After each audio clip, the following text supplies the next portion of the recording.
noches, estimados Radio Escuchas. Desde los estudios centrales de la emisora 108.1 de Cuadrante AM, les damos la bienvenida a una nueva transmisión del Servicio Nocturno. Aquí, donde el tiempo se detuvo y las voces aún tienen algo que decir, comienza la hora misteriosa. Son las 12, en punto de la medianoche, hora del recuerdo.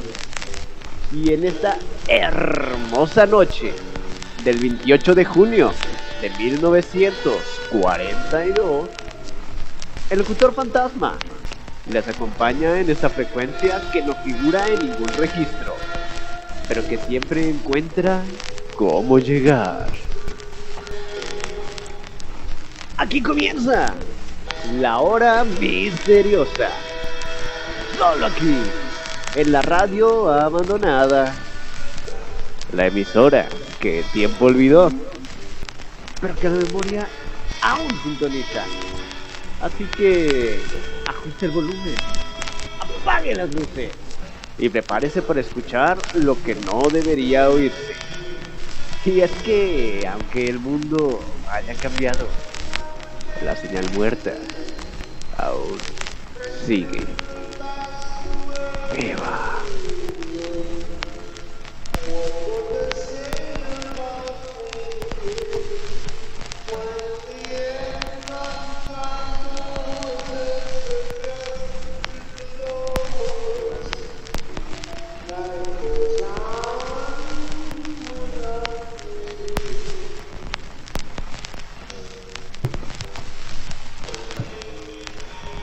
Muy buenas noches, estimados radioescuchas. Les habla su locutor fantasma, aquí en la frecuencia 108.1 del cuadrante AM, la radio abandonada. Y en esta emisión de la hora misteriosa, permítanme acompañarles esta noche, mientras las sombras se largan y las historias despiertan. Como siempre, sé que algunos trabajan, sé que otros viajan y sé que otros sencillamente esperan que la noche pase. Y pues para todos ustedes, comienza la hora misteriosa, este servicio nocturno que acompaña a quienes no duermen. Esta noche especialmente dedicado a Carmen.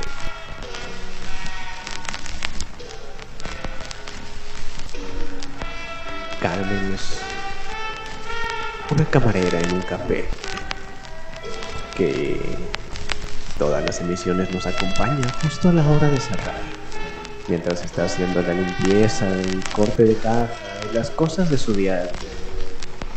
Carmen, esta noche es para ti. Y es que tenemos temas bastante interesantes. El proyecto Filadelfia, un nuevo acercamiento al MK Ultra, el Tuskegee, el proyecto Cambridge de privación sensorial. Vaya, toda una noche. Pero antes que nada hablemos del examen. Barcelona, hay que decirlo, enfrenta lo que algunos institutos llaman un colapso topológico. Y según esta teoría, la ciudad está atravesando una serie de temblores geométricos, distintos a los sísmicos, que no sacuden el suelo, sino la estructura misma de la linealidad del espacio. Si hay algún matemático cerca de nosotros, por favor, que nos explique qué significa. Yo tampoco lo entiendo completamente. Lo que sucede es que las calles se doblan, los edificios se empalman. Como ya les habíamos dicho, las casas se repiten en versiones simultáneas. Hasta ahora no se han reportado víctimas oficiales, pero la vida cotidiana sí que se ha convertido en un terremoto permanente de la realidad. Los investigadores del Instituto de Física No Lineal de Berlín, sostienen que la cuadrícula del Exiample alcanzó un punto crítico, un estado en que la simetría urbana es tal que se pliega sobre sí misma, generando estas duplicaciones y superposiciones. Es a lo que llaman colapso topológico. Una vez más, por favor, si alguien es más entendido, que nos dé un poco de luz. Lo describen como un nuevo tipo de temblor que no destruye edificios o calles, sino más bien que es un temblor en la geometría, en la manera en que vemos las líneas, las curvas, los ángulos. A diferencia de los sismos, estos temblores geométricos no se miden en la escala Richter, sino en la cantidad de espacios que aparecen simultáneamente. Por ende, sus números son mucho más altos. Los barceloneses viven entonces atrapados en una ciudad que se repite en infinitas versiones. Carreteras en el cielo, literales castillos en el aire.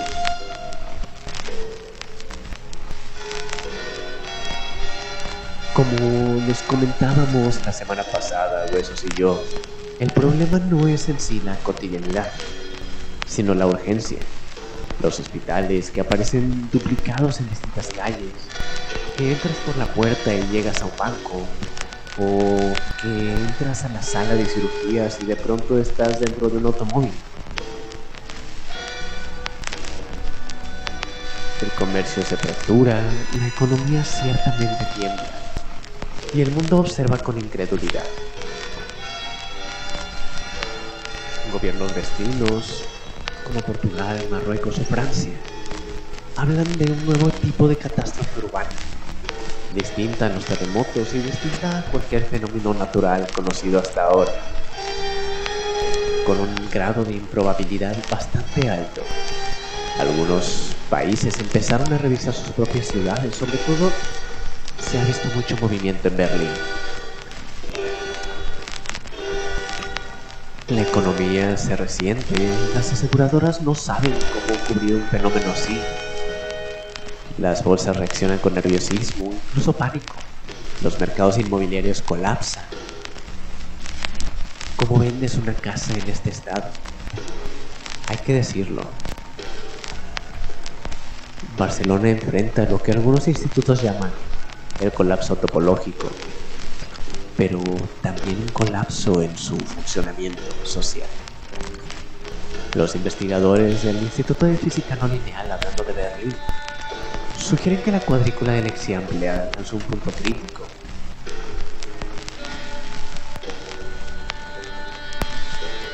Pero ¿qué tanto podría soportar Barcelona en este estado, en esta situación? De pensarse, ¿no?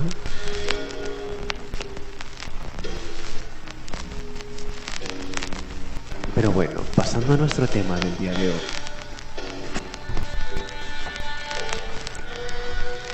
Hablemos primero que nada del MK Ultra. Y es que este es mucho más amplio y oscuro que solamente el mito del LSD que ya habíamos estudiado.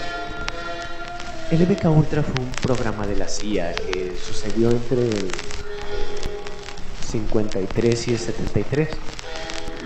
Aquí dice 1900, imagino que es un error de continuidades de fechas, porque debería ser 1800, quiero imaginar. Esta agencia, conocida como CIA, buscaba controlar la mente humana mediante métodos que hoy día se considerarían una atrocidad. Más allá del LSD, está la hipnosis forzada, que intentó implantar recuerdos falsos o borrar memorias o estados, crear estados de obediencia total a través de los métodos hipnóticos como el que postula este señor, ¿cómo se llama? O su discípulo, su alumno, ¿cómo se llama? Sigmund Freud. algo así. Intentan controlar la mente de la población a través de estas técnicas hipnóticas. Si me preguntan a mí, yo creo que la hipnosis es más como un truco de teatro, como los magos, pero no sé qué tanta validez tenga a nivel científico. Hay algunas otras terapias que sí me suenan un poco más, como la terapia de electroshock. Recuerdo que a mi abuela le hicieron una vez. Esencialmente se aplican descargas eléctricas a pacientes psiquiátricos, mujeres histéricas, personas con problemas en la cabeza para reiniciar la mente, digamos. Entre los casos más polémicos que se pueden mencionar hablando del MK Ultra, podemos hablar de la privación sensorial. Sujetos aislados en habitaciones sin luz ni sonido, esto durante días, que provoca alucinaciones y quiebres psicológicos. Al mismo tiempo, el abuso sexual y psicológico. Hay que decirlo, ese gobierno que no está limpio usó mujeres de la calle, de la noche, que fueron contratadas para manipular a víctimas a que ingresaran a casas seguras, grabando sus reacciones bajo drogas y presión, sobre todo en el LSD. Parece ser que es una droga, aunque igual se experimentó con el dolor extremo para estudiar la resistencia mental y qué tanto dolor podía soportar una persona antes de que su mente se quebrara. Utilizaron también, y esto es bastante alarmante, prisioneros y enfermos. Muchos de estos sujetos de estudio eran pacientes psiquiátricos o personas en prisión que estaban en un estado de vulnerabilidad en el que no podían dar su consentimiento, ni siquiera se lo pidieron. Entre universidades, hospitales, prisiones, se calcula que hay alrededor de 80 instituciones, aunque probablemente más, implicadas en el experimento. Miles de víctimas, muchas de ellas sin siquiera saber que participaban, como lo habíamos visto la última vez que hablamos de esto. En 1973, 870, bueno, cuando finalizó el experimento, se sabe, o más bien lo que se sabe, digamos, proviene de documentos recuperados en el 77, 4 años después, y testimonios posteriores, ya que muchos archivos fueron destruidos. El objetivo de esto era crear técnicas de interrogatorio y manipulación y control mental. En el contexto de la llamada Guerra Fría, no la conozco. Por la época supongo que fue de antes de la Guerra Mundial. Antes incluso de este conflicto actual. Quiero suponer también que varias de estas técnicas se utilizaron. No estoy muy enterado de los tiempos, me está costando trabajo el cómo lo postulaste, güey. Pero me imagino que mucho de esto se utilizó también para la lucha contra Hitler en este caso. Vaya, bastante interesante. Pero hablemos también del experimento de Tuskegee. En 1932, hace apenas unos años, 10 años. ¿Qué estaban haciendo ustedes hace 10 años? Cuéntenme. Saben que siempre estamos dispuestos a leer sus comentarios. Bueno, el Servicio de Salud Pública de Estados Unidos, igualmente, estudió 600 hombres afroamericanos pobres en el condado de Alabama. 399 con la enfermedad del sífilis y 201 sin ella. Se les dijo que recibirían un tratamiento gratuito, pero en realidad se les negó la penicilina. La penicilina, según esto, es un medicamento que sirve para tratar el sífilis. Que al parecer hace unos años, eso no estaba enterada. En 1940 se descubrió como cura para el sífilis. Este estudio se prolongó hasta el... ¿Cómo se prolonga algo hasta el 72? Son 40 años que no me cuadran. Pues...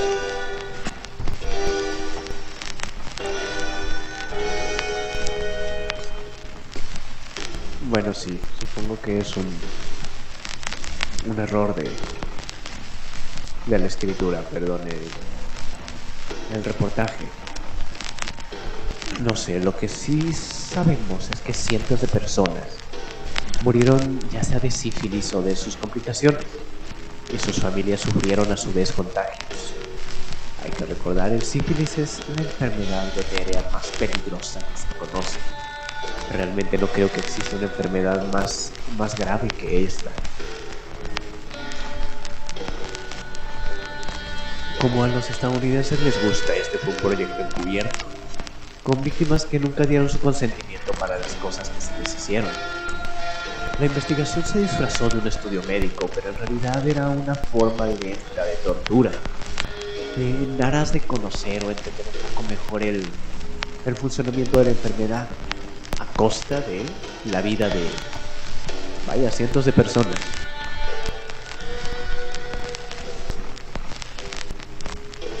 Hay que tener en cuenta también que la ciencia a veces funciona de esa manera. Estamos entrando en una era en la que todo se habla desde la ciencia, todo es científicamente hablando y todo es, digamos, necesario que sea demostrado. Pero también nos olvidamos de que esta ciencia tampoco tiene las manos limpias. Y el siguiente ejemplo es una manera de observarlo. El proyecto Cambridge de privación sensorial, estimado radioescuchas, se refiere a experimentos del señor Donald Hebb en los años 50, me imagino 1850. Qué extraños reportajes me estás dando, huesos, no los entiendo. Sucede que es en la Universidad de McGill, claro, en Montreal, Estados Unidos, publicados en la Universidad de Cambridge y Harvard. En estos, a los estudiantes se les aisló en cubículos sin estímulos, y los resultados mostraron que el cerebro humano se deteriora rápidamente cuando no recibe estímulos. ¿A qué nos referimos con estímulos? Nada que pudieran ver, escuchar, sentir, oler, cosas por el estilo. Los experimentados experimentaron ansiedad, desorientación, incluso alucinaciones, entre las cosas más graves. Esta vez, y por suerte, los voluntarios eran justamente eso, voluntarios, y permanecieron aislados en cubículos pequeños con gafas translúcidas que les impedían ver formas, guantes de algodón que bloqueaban el tacto y almohadillas que reducían el sonido. Se intentaba mantenerlos 24 horas al día, pero la mayoría abandonaba apenas a los 2 o 3 días debido al malestar o problemas legítimos de salud. Entre el aburrimiento, la irritabilidad que presentaban, la dificultad de concentrarse, el deterioro de pruebas cognitivas que les hacían constantemente, y en bastantes casos alucinaciones, tanto visuales y auditivas, se cuentan los efectos que tuvo esto en la población de voluntarios. Los patrones de ondas cerebrales se ralentizaban. ¿Cómo es que se miden las ondas cerebrales?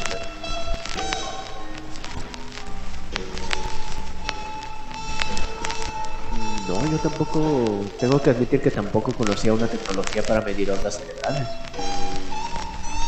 Bueno, tras el aislamiento, estas ondas cerebrales tardaban horas en normalizarse. Aunque este señor Head lo plantea como una investigación psicológica, sus hallazgos fueron utilizados, claro, como por agencias como CIA para justificar técnicas de interrogatorio y tortura que posteriormente se utilizarían en el MK Ultra. Esto demostró que el cerebro necesita un nivel mínimo de estudios para funcionar y que privar el cerebro de estímulos es bastante dañino. También hay que decirlo, estos resultados ayudaron a entender por qué el aislamiento en celdas de castigo es considerado una de las formas más severas de tortura psicológica. Más tarde, John C. Lilly desarrolló el tanque de aislamiento. El tanque de aislamiento, señores, señoras, estimados radioescuchas, es un tipo de terapia que utiliza la flotación en agua a temperatura corporal, que se utiliza con fines terapéuticos y experimentales, sobre todo para tratar las cuestiones como la ansiedad o trastornos esquizoides de la personalidad. En los años 50, vaya que se hicieron muchas cosas, y lamentablemente todas por parte de una sola nación, con propósitos muy ambiguos y resultados creo que aún más ambiguos.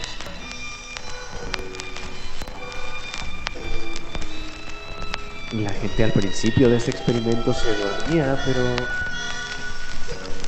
posteriormente, les digo, empezaron a presentar estas alucinaciones. Ver figuras que no existían o que no deberían poder ver ya que estaban privados de la visión. Escuchar voces que nadie pronunciaba, aunque estuvieran privados de la audición. La privación sensorial, digamos, reveló un secreto.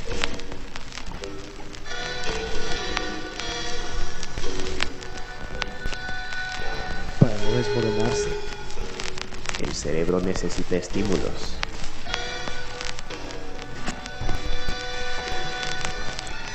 Y esto, claro, posteriormente fue usado en la guerra. Quiero suponer que en esta guerra a los nazis se les interroga de esta manera, a través de la privación sensorial. Eso sería una atrocidad, debo decirlo. Aunque, bueno, los nazis tampoco quedan muy exentos de sus propias atrocidades, ¿cierto? Recuerdo un experimento. Si no mal recuerdo, lo postuló Mengele. El doctor Mengele es el jefe de medicina del Partido Nacional Socialista, el nazi, en Alemania, donde se logró sintetizar el cloro en su estado puro y luego sublimarlo. Sucede que el cloro en estado puro resulta ser un gas, y este gas nunca antes en la historia había sido sintetizado, bueno, no sintetizado, pero extraído o purificado completamente. Nunca antes habíamos tocado el cloro puro. ¿Y qué fue lo que se les ocurrió a los nazis cuando tuvieron el cloro en su mano? Bueno, el gas de cloro, porque es un gas. Bueno, lo convirtieron en polvo, y eso lo flotaban, lo soplaban en las trincheras enemigas.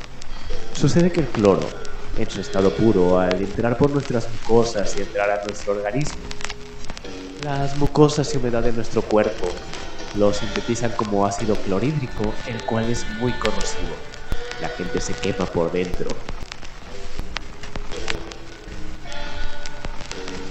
También hay que mencionar que por el otro lado del conflicto bélico que acaba de finalizar,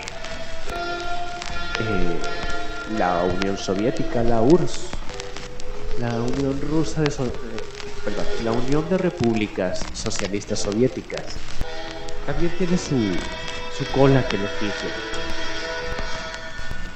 Resulta que ellos estaban intentando crear un ser humano que pudiera modificar su cuerpo a voluntad, un cambiaformas.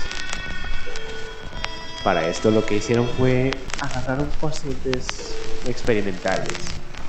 También hay que decirlo de prisiones. Presos militares, si no mal recuerdo, también fueron mencionados en Ucrania, en la región de Ucrania, y les quitaron la piel. Luego les extirparon los músculos y luego los huesos. Y quiero que cuantifiquen esto un segundo, estimado radioescuchas.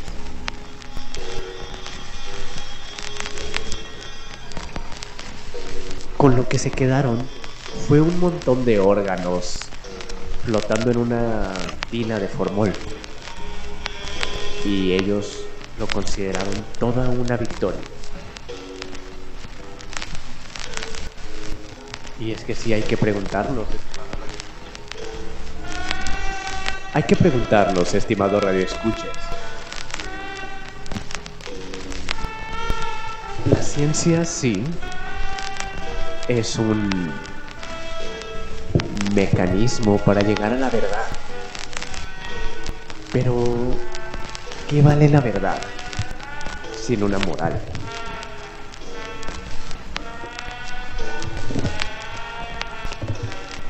¿Acaso el conocimiento tiene el mismo valor que la vida? Estimados radioescuchas, quiero oírlos, quiero saber qué opinan. Saben que siempre estaremos perfectamente dispuestos a leer todo lo que nos comenten. Y estaremos felices de hacerlo, debo decirlo. Al menos por mi parte, y creo que por la parte de huesos es el mismo caso, ¿no, amigo? Aunque tengamos estos errores de grabación de nuestros reportajes con las fechas, digo, es imposible que existan experimentos de 1970, ¿es cierto? Simplemente no se podría hacer algo así, ¿verdad?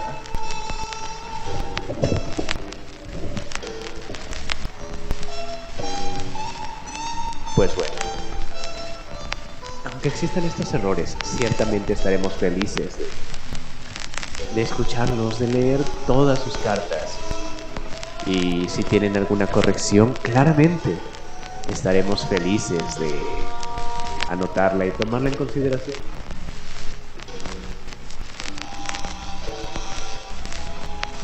Ahora,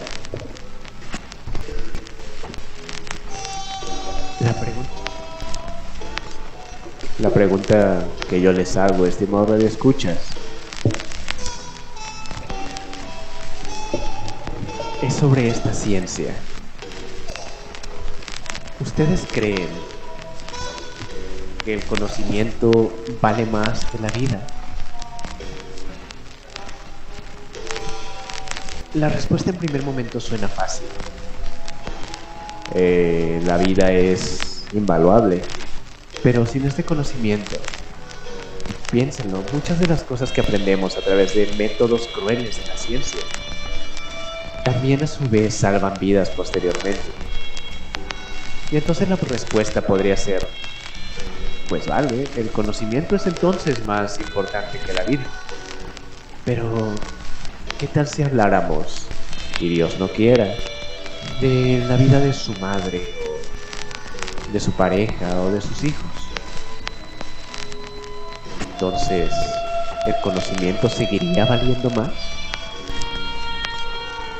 ¿Valdría la pena sacrificar a nuestros seres queridos a cambio de el saber? ¿A cambio de salvar a alguien más? ¿Ustedes qué dicen? ¿Estarían dispuestos a aceptar eso? Yo no lo sé. No lo sé. Sin embargo, ya saben que es hora de continuar con este capítulo de nuestra radionovela El nombre prohibido.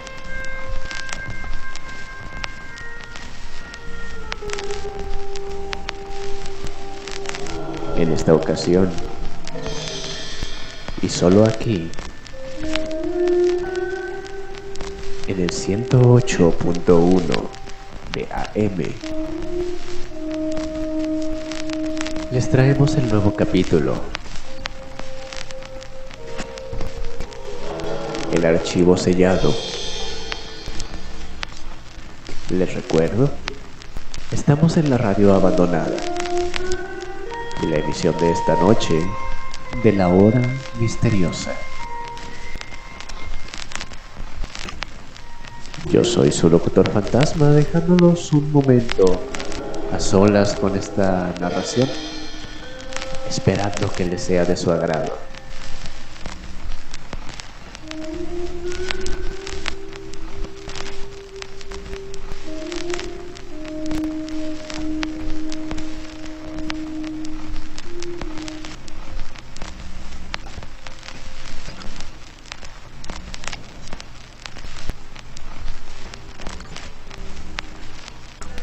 La noche se filtraba por las rendijas del puerto.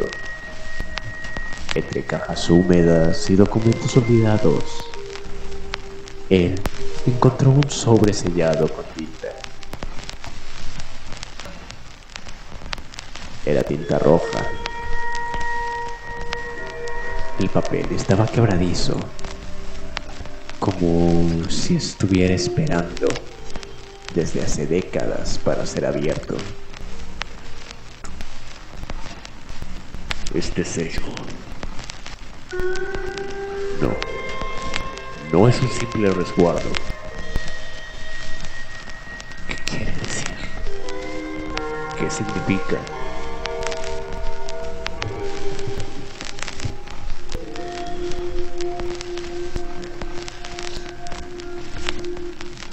En la penumbra del café, la mujer lo esperaba.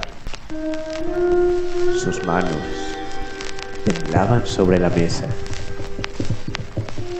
como si ya conociera el contenido del sobre. Míralo. Este archivo. Por alguna razón este archivo lleva tu apellido, pero también lleva el suyo. ¿Podrías explicarme qué significa esto?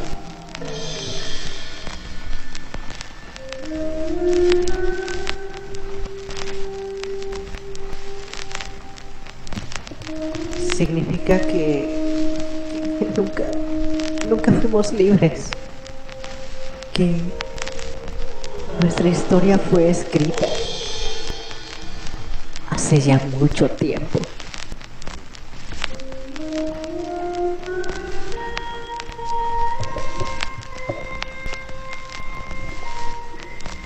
Entonces, no somos víctimas del azar.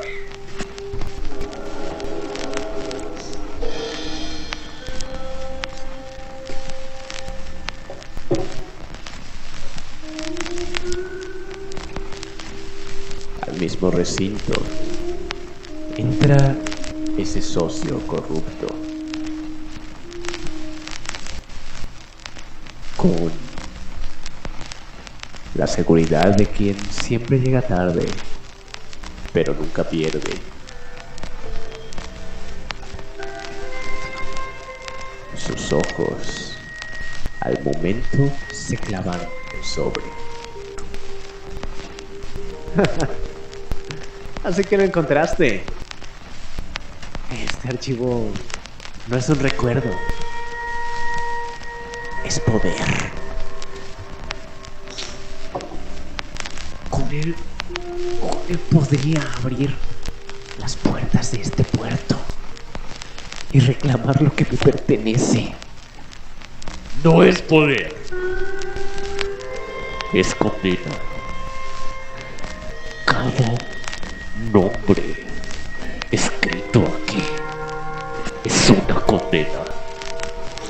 Y yo sé cómo arrastrar estas cadenas hasta que todos se rindan.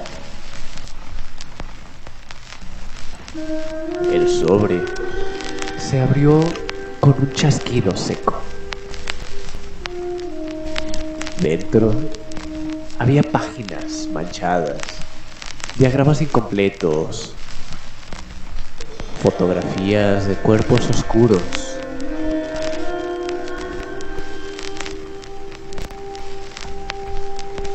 Esto no es historia. Esto es una tortura. Es una monstruosidad. Y ahora es nuestra herencia. Somos los descendientes de este archivo sellado. De este archivo sellado. De ahí venimos todos. La mesa se convirtió en tribunal y el archivo en juez. La mujer lo miraba con súplica. El rival con hambre. Y el hombre con certeza. Los tres sabían que esta decisión sería irreversible. Si lo guardas se destruirá. Pero si lo entregas, nos perderás a todos. Sí. Sí comprendes, ¿verdad? Con esto, el puerto será mío. Tú, nena, serás solamente una sombra. Entonces, yo soy quien te va a elegir.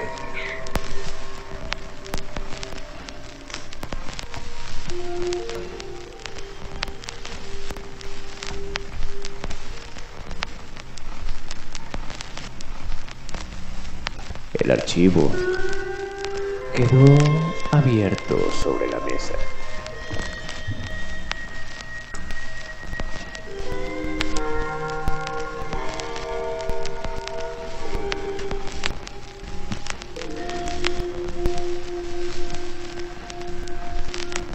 Solamente iluminado por la luz mortecina del café.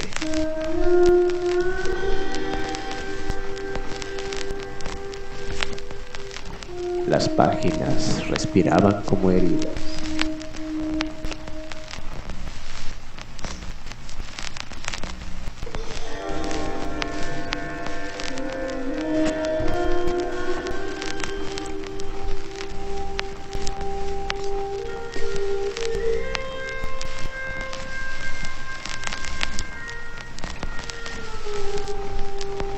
Afuera, la lluvia golpeaba las ventanas.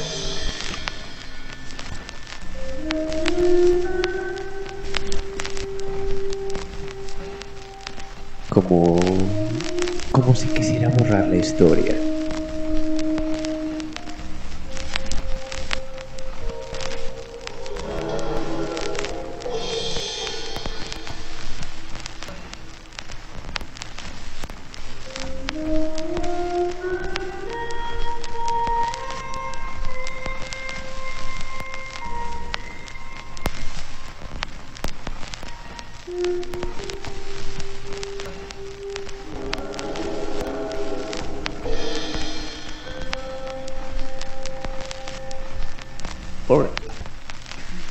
Horas después, la lluvia caía sobre las calles empedradas. Él caminaba con el sobre en la mano, como si pesara más que el mundo entero.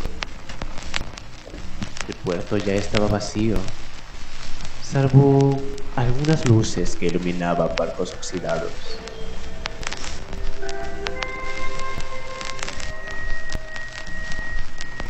Ella ya lo esperaba en la vieja estación del tranvía, con un abrigo que parecía demasiado ligero para la tormenta. Sus ojos buscaban respuestas, pero a su vez temían de encontrarlas.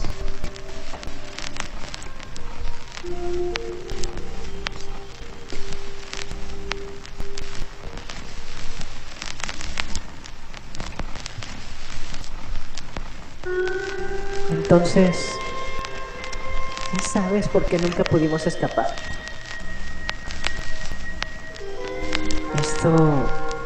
Esto nos unió.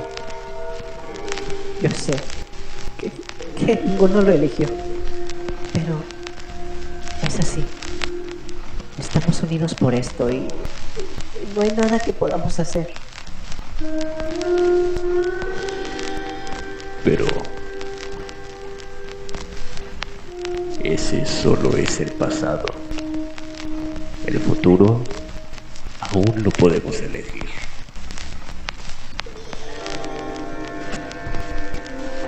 El rival aparece emergiendo desde la penumbra, con la misma seguridad altanera de siempre.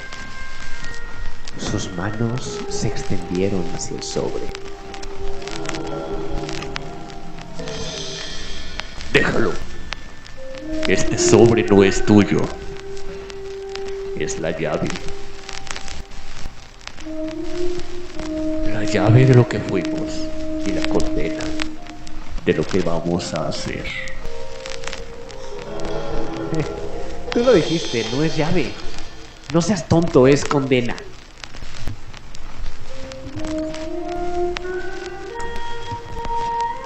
Y yo ya estoy listo para que se abra.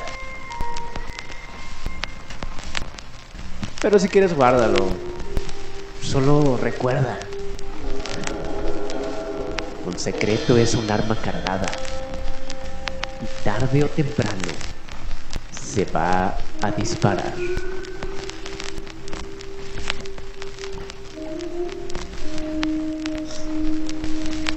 El sobre cayó al suelo y se abrió. El recuerdo de las fotografías en blanco y negro, cartas manchadas, un registro policial incompleto. Eran fragmentos de un crimen que parecía olvidado, pero era el origen de todo. No lo leas más. Si lo haces, todo se derrumbará. Piensa en nuestra familia.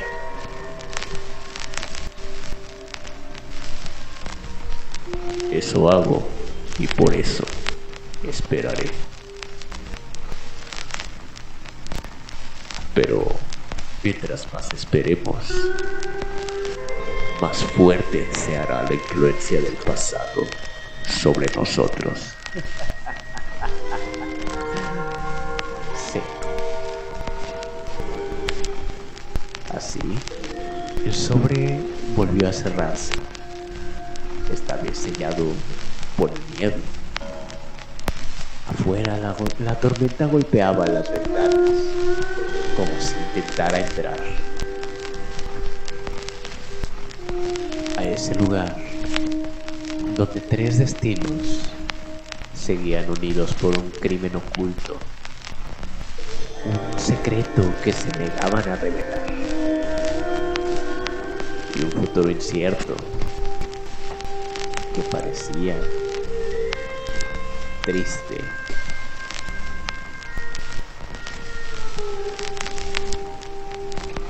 Y peligroso.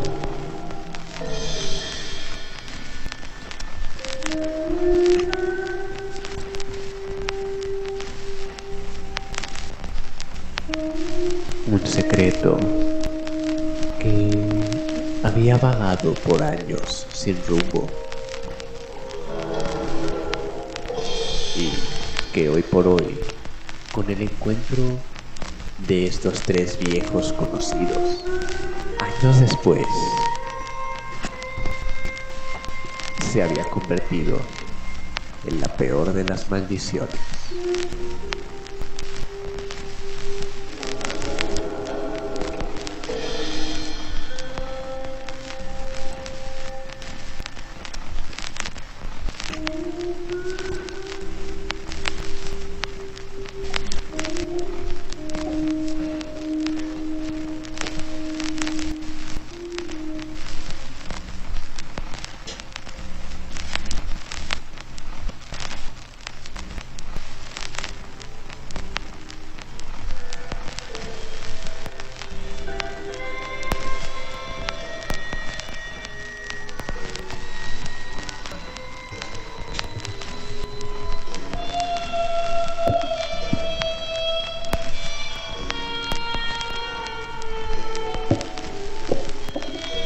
Wow, vaya capítulo, ¿no crees?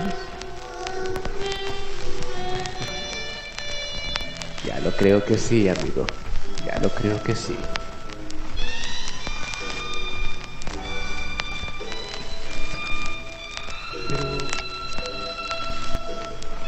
Volviendo al tema, no sin antes recordarles que estamos en la frecuencia 108.1 de AM, la radio abandonada, en su emisión favorita, espero yo, de todo corazón, la hora misteriosa. Hay una pregunta que nos tiene que atormentar, huesos. ¿Por qué los experimentos son tan secretos?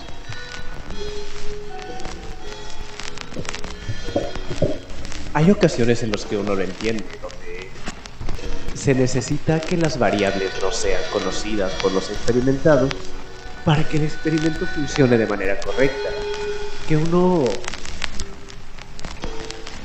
instintivamente, inconscientemente no lo intente arruinar o intente dar respuestas más aceptables cuando lo que se quiere es la dura y cruda verdad. Pero con las 3, si quieren 5 historias que escuchamos hace un momento, antes de nuestro corte de la radionovela, preguntémonos un segundo, ¿por qué tienen que ser secretos estos experimentos? Bueno, hay una serie de factores a tomar en cuenta para hablar de esto. 1.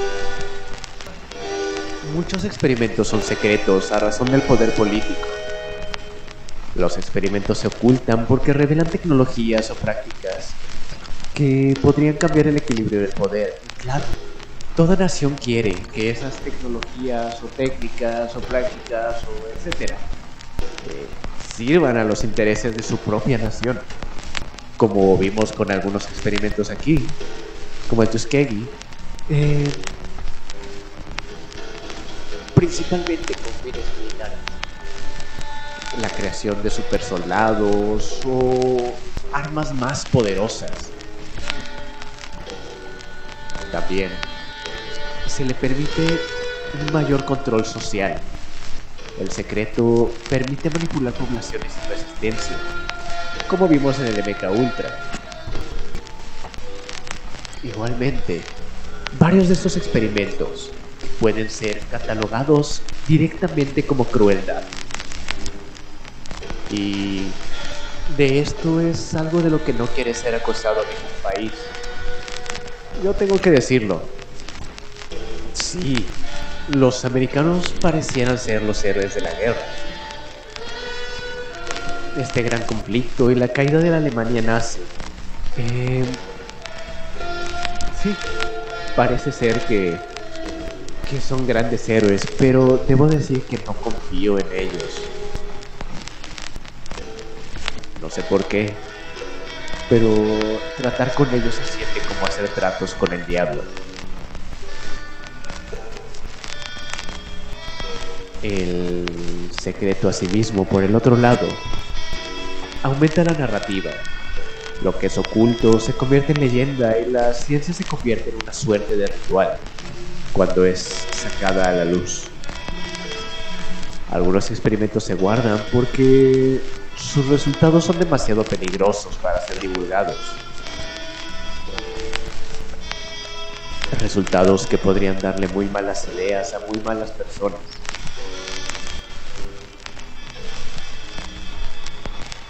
Y ahí viene una segunda pregunta. ¿Qué tan neutral tiene que ser la ciencia? Porque sí, a primera vista, la ciencia parece buscar resultados objetivos, describir lo que ocurre más que juzgarlo. Conseguir que los datos puedan repetirse y comprobarse sin importar si eso es bueno o malo.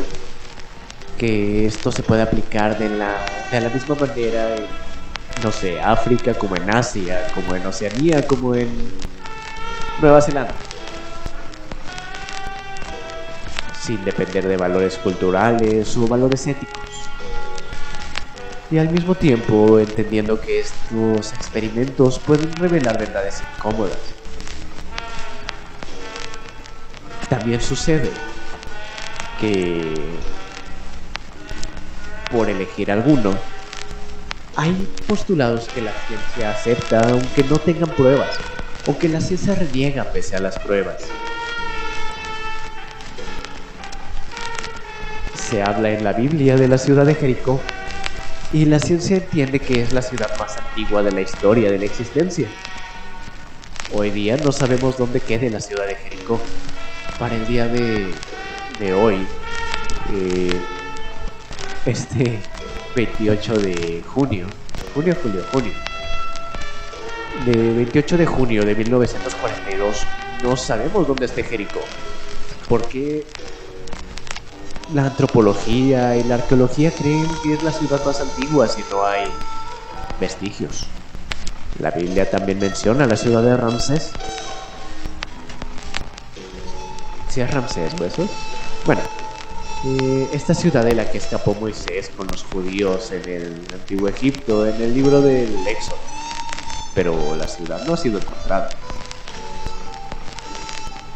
Ni siquiera se tiene una idea de dónde podría quedar. Al mismo tiempo, hasta hace apenas unos años, los comités científicos creían que los negros no son personas. Hoy día, la mitad del mundo dice que sí, la mitad del mundo dice que no. Entonces, científicamente hablando, porque se supone que son experimentos genéticos, ¿sí o no? ¿Son personas como dicen los africanos y los asiáticos, o no son personas como dicen los americanos y los ingleses? Aún a la fecha, se piensa o se sabe que las mujeres no tienen la capacidad de decisión suficiente para ejercer el voto, por ejemplo. Aunque también los experimentos de algunos neurocientíficos han demostrado que en realidad no hay diferencias estructurales en el cerebro del hombre y de la mujer. Entonces, científicamente hablando, ¿por qué no serían capaces de tomar una decisión si tienen el mismo cerebro que nosotros?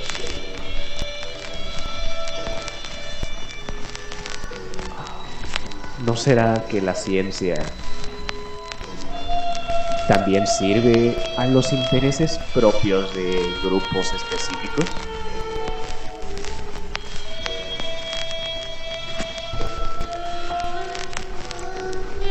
Y es que el problema es ese, la aplicación de la ciencia. Los científicos, los gobiernos, las instituciones que aplican los resultados sí tienen tanto una responsabilidad moral como su propia postura moral.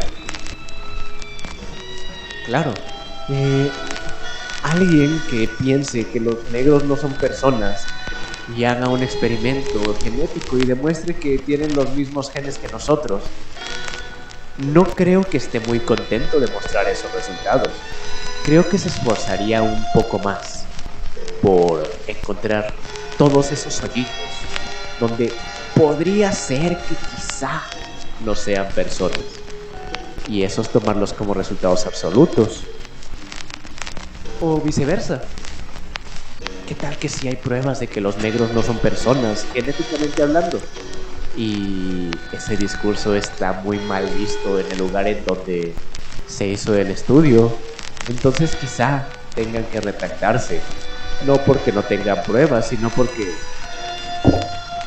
no deberían existir esas pruebas. No en sí porque lo sean o no lo sean, yo no soy el que decide eso. Pero sí hay que entender que los estudios científicos están, primero que nada, ceñidos a los intereses de quien lo realiza. Y eso puede ser un problema. Ahora, hay que entender que el objetivo de la ética en la ciencia es sustituir a la moral. La ciencia no tiene una moral, no le importa si está bien o si está mal. Le importan los resultados. Así que para que la ciencia no se convierta en un abuso, se crea la ética, que es moral para científicos. Garantiza que los sujetos de investigación sepan y acepten que puede haber riesgos. ¿Cuáles son? Obliga a universidades, gobiernos, hospitales, empresas a responder a las consecuencias de sus investigaciones. Al final equilibra la balanza. El asunto es que llega este concepto. Este tipo me apareció el otro día un libro muy interesante de él, se llama Isaac Asimov. Hablaba de una cosa llamada complejo de Frankenstein. En 1818, hace unos 100 años, Mary Shelley da creación al monstruo de Frankenstein, uno de los grandes hitos de la ciencia ficción, para que los que piensan que las mujeres no tienen capacidad de decisión. Frankenstein lo escribió Mary Shelley. 17 años creo que tenía, o 16, ¿no, güey? Bueno, el tema es que Frankenstein habla de las consecuencias de jugar a ser Dios, de una ciencia que intenta traspasar los límites de la humanidad, en este caso la vida y la muerte. Pero nos muestra un detalle muy interesante que quiero compartir con ustedes, estimados radioescuchas. La sociedad, usted, yo, huesos, tememos a la ciencia, a que la ciencia sin límites produzca horrores. Históricamente, el Estado Islámico, por ejemplo, en el medievo prohibía las necropsias, estas cirugías a cadáveres. Entonces tardaron cientos de años en saber, por ejemplo, cómo es que un corazón funciona, siquiera cómo se ve. Esto retrasó siglos los avances médicos.